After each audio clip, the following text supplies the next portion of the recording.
alma alladzi iltasala bihi au tawaddu'a bihi, yaitu air yang sudah digunakan mandi, iltasala au tawaddu'a, atau sudah dibuat wudu oleh seseorang. Nah, kemudian air mustakmal juga yaitu adalah alma al-mutasakit minal a'dha'i ba'da husliha. Bahwasanya air mustakmal adalah air yang terjatuh dari anggota badan setelah kita membasuhnya. Jadi air mustakmal adalah air yang yang menetes dari anggota tubuh yang setelah kita gunakan untuk mandi ataupun wudu. Jadi air yang menetes ya setelah digunakan untuk mandi dan wudu.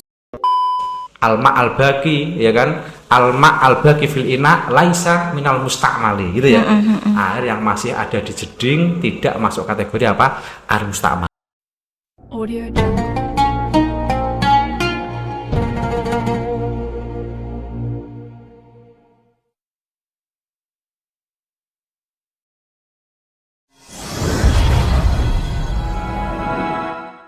Assalamualaikum warahmatullahi wabarakatuh. Waalaikumsalam warahmatullahi wabarakatuh. Semoga sobat Nawakisna Podcast bergerak, bertumbuh, berkembang, selalu diberi kenikmatan oleh Allah Subhanahu wa taala, diberi kesuksesan oleh Allah Subhanahu wa taala, dan diberi kesehatan zahiron wa batinan. Amin. Para sobat Nawakisna, ya, berjumpa lagi dengan kami Nawakisna Podcast bergerak, bertumbuh, dan berkembang. Oke, pada kesempatan kali ini kita akan membahas tentang bincang tarbawi. Yang di sini adalah bincang yang di situ membahas fenomena pendidikan, membahas pendidikan keilmuan yang terjadi di sekitar kita. Alhamdulillah banyak yang DM, banyak yang WA, banyak yang yang inbox ke kami untuk memberikan penjelasan terkait hal-hal tertentu terkait dengan hukum-hukum fikih yang di situ hukum ini sudah banyak dilakukan, hukum ini sudah banyak dirasakan oleh para kaum secara umum, lebih-lebih para santri. Nah, ini ya kami datangkan narasumber kami, Ibu Hajah Nurul Walayina MPD, yang jauh-jauh kami datangkan untuk membahas perihal kasus ini, yaitu kasus perihal alma al-mustakmal, yaitu air mustakmal. Begini Bu Khilwa, sebelum kita mulai, kita sapa dulu. Bagaimana kabarnya Bu Khilwa? Alhamdulillah. Baik, sehat ya? Sehat. Ini saya lihat Bu Khilwa badannya tambah mekar nih. Alhamdulillah. Semoga mekarnya badan tanda bahagianya gitu ya. Amin. Begini Bu Khilwa. Jadi langsung saja. Kita ini kan hidup di komunitas santri, yang mana santri itu kan banyak, sampai ratusan, 200 sampai 300-an. Nah, di 300 santri ini mereka itu wudhu di tempat yang sama, ya kan? Wudhu di tempat yang sama. Ya kalau memang misalnya kok airnya banyak mungkin nggak masalah, ya kan? Tapi kan kalau fenomena seperti kemarin kemarau panjang, ya itu terjadi air yang ada di jeding atau di kolah. Nah, itu kan sedikit. Sehingga ketika mereka melakukan sesuci, entah itu wudu, entah itu mandi, yang di situ tidak hanya dilakukan oleh 1, 10 orang, bahkan ratusan orang. Mereka itu punya kemamangan. Ini kira-kira air yang ada ini ada 2 kolah apa tidak? Itu satu. Yang kedua, jangan-jangan air yang saya gunakan untuk wudu ini masuk kategori air mustakmal, yaitu air yang sudah digunakan untuk sesuci. Dan atau saya 10 tahun mondok di sini memakainya air yang tidak ada 2 kolah, dan jangan-jangan air itu mustakmal, suci air mustakmal tapi tidak mensucikan. Waduh, berarti sholatku batal, kan repot. Nah, ini butuh jawaban. Nah, menurut jenengan itu apa sih definisi atau gambaran air mustakmal itu? Terima kasih atas pertanyaannya. Jadi apa sih air mustakmal itu? Sebelum masuk pada kasuistik yang nanti akan kita bahas ya, kita harus tahu dulu apa sih air mustakmal itu, gitu kan.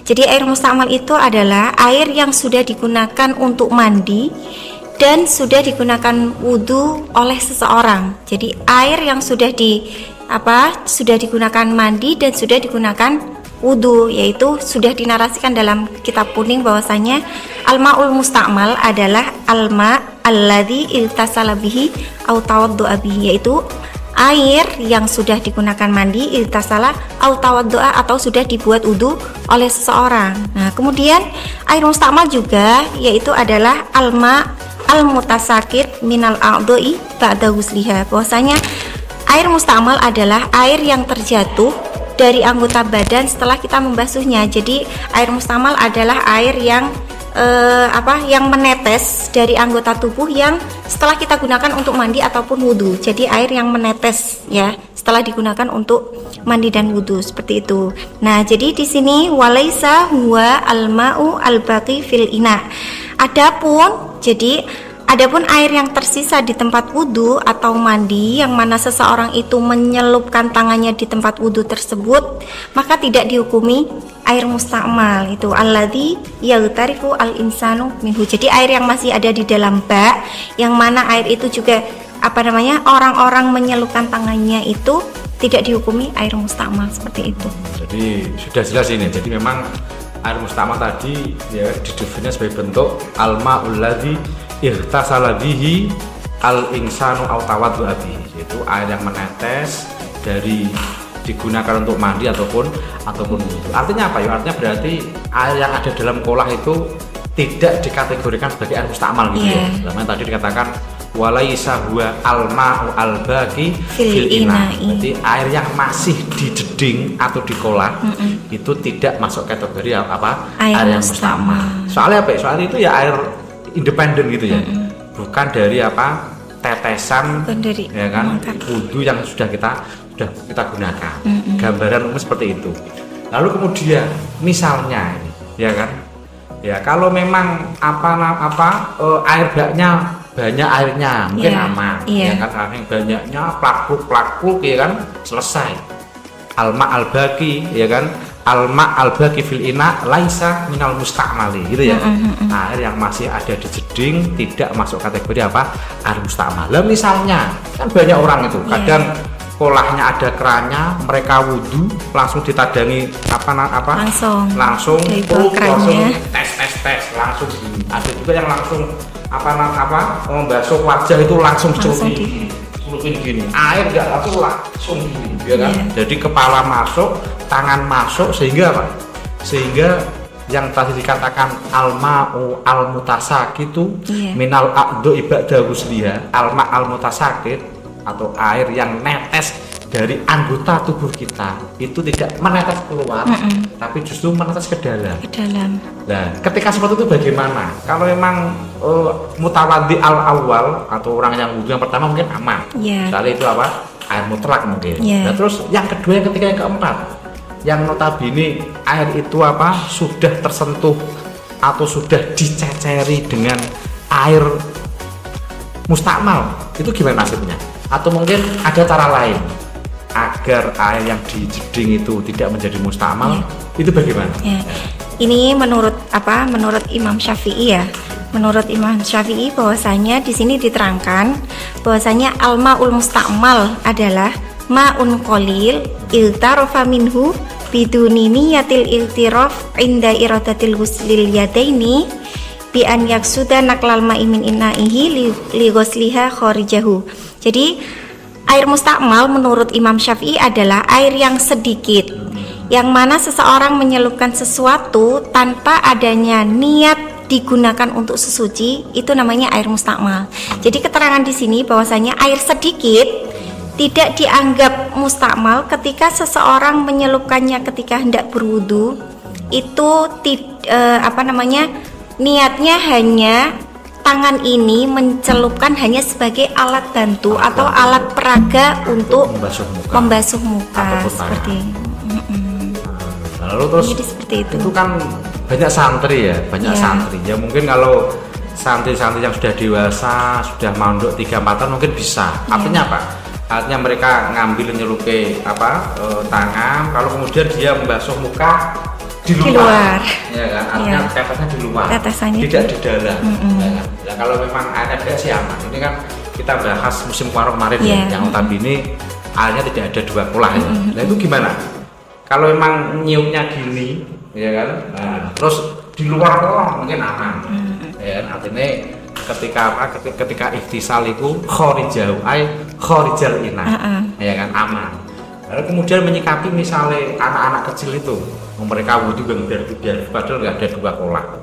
Nah itu gimana? Nah kalau memang itu apakah terus kemudian air yang dikolah itu terus mustakmal? Kalau mustakmal terus gimana ibadah kita? Nah ini yang ketiga. Jadi apabila air yang rontok itu mencampuri air yang ada di dalam bak dan air baknya lebih banyak, maka air tersebut suci dan mensucikan. Tapi kalau air mustakmalnya lebih banyak, maka tidak bisa untuk digunakan untuk sesuci. Ini pendapat yang ketiga seperti itu. Jadi mustakmal dan tidaknya bisa digunakan sesuci dan tidaknya diukur dari banyaknya air mustakmal yang masuk atau tidak gitu. Tapi kalau menurut pendapat yang ketiga ini, jika mustakmalnya lebih banyak maka air ini tidak bisa untuk bersuci seperti itu. Tapi kalau air mustakmalnya kok sedikit, maka air di dalam bak ini bisa untuk sesuci. Ini untuk yang ketika air yang menetes dari tangan kita atau ketika ada air yang menetes dari wajah kita bersatu padu dengan air yang ada di dalam bak ini, maka opsi tadi, ya kan? Kalau memang air mustakmal tadi yang kecampur dengan jeding kok banyak air mustakmalnya, tetesan kita, berarti air yang jeding itu tidak bisa digunakan untuk bersuci. Artinya ini untuk Imam Syafi'i ya, Imam Syafi'i in kasura al mustakmalu muni'a at-tadhir. Ya kan, jadi ketika air mustakmal lebih banyak muni'a at-tatahhur. Ya kan, tidak boleh digunakan suci. Ya kan, wa in kana aqallu, ya kan, kalau memang mustakmalnya kok lebih sedikit daripada air yang ada di bak atau jeding, berarti air itu bisa digunakan untuk sesuci. Berarti sebenarnya aman ya. Insya Allah kok antara air asli yang ada di bak dengan air yang kita gunakan wudhu kok insya Allah kok lebih banyak itu ya, lebih banyak air yang asli kayaknya, air mutlak ya. Ya, belum tentu sih, karena komunitas santri kita tidak tahu secara real bagaimana anak-anak itu menggunakan. Nah, makanya perlu kiranya memang dikaji bagaimana cara berwudu atau bersuci dengan menggunakan air mustakmal yang betul itu bagaimana gitu. Oke, lalu kemudian misalnya itu kan opsi itulah ya, belum opsi finish ya. Misalnya sak mentok-mentoke ya kan, sak mentok-mentoke ternyata air itu misalnya diambil itu hanya 1 ciduk, 1 siwur gitu kan. Dan di situ disinyalir lebih banyak air mustakmalnya daripada air mutlaknya. Itu apakah ada opsi lain? Apakah ada ada pandangan lain lah. Ya minimal dalam rangka untuk menggugurkan atau untuk menafikan bahwasanya sholatnya para santri itu tidak sah. Karena hanya mustakmal, kan repot. Lah gimana? Terus mau nyari lagi di mana? Musim kemarau. Tayamum. Sebenarnya tayamum sih bisa juga ya. Tapi kalau masih ada air kan nggak masalah kan. Nah, kira-kira apa ada opsi lain? Artinya ketika mentok airnya berkurang ya kan? Sudah waktunya sholat, adanya hanya air itu tok. Dan kayaknya lebih banyak air mustakmalnya daripada air yang mutlaknya. Itu gimana? Nah, itu ini mengingatkan saya ketika saya absensi ngaji dengan santri. Itu kan lumrahnya udzur itu kan masa haid itu kan kurang lebih seminggu.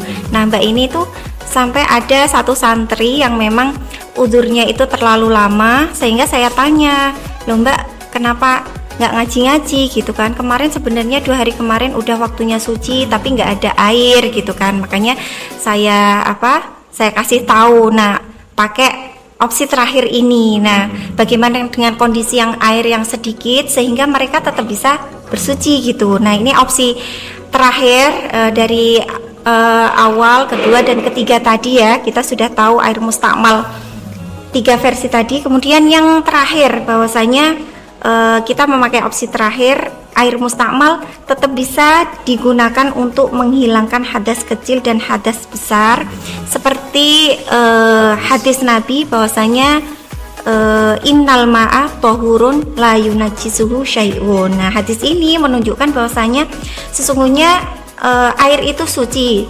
Air ini suci selagi tidak ada sesuatu yang membuat air itu najis atau sesuatu yang membuat najis dan membuat air itu berubah dan tidak layak untuk bersuci gitu. Kalau selagi airnya itu kok bersih, jernih walaupun sedikit, walaupun kecampuran dengan air mustakmal itu tetap bisa tidak tercampur dengan najis.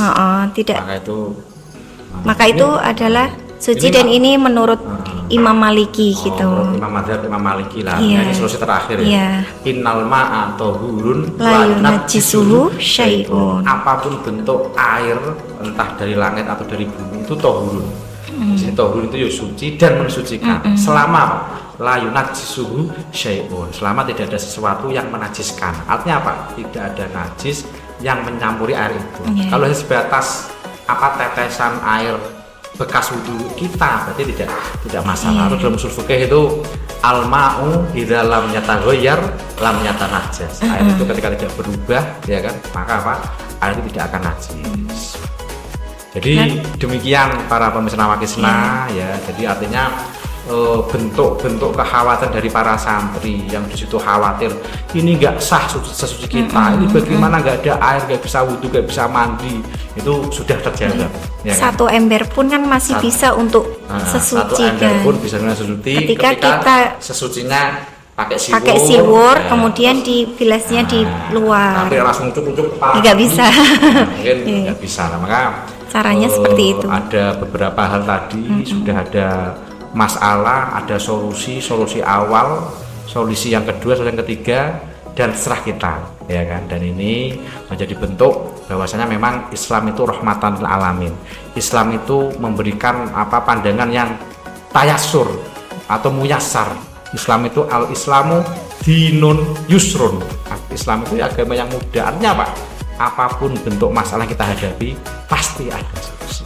Ya mungkin demikian Bu Kilwa, terima kasih atas kerawuhannya ini. Dengan sudah memberikan banyak ilmu kepada kita, semoga ada manfaatnya. Kurang lebihnya sobat Nawakisna semuanya, terima kasih. Bila ada kekurangannya kami mohon maaf sebesar-besarnya. Akhirul kalam, assalamualaikum warahmatullahi wabarakatuh. Waalaikumsalam warahmatullahi wabarakatuh.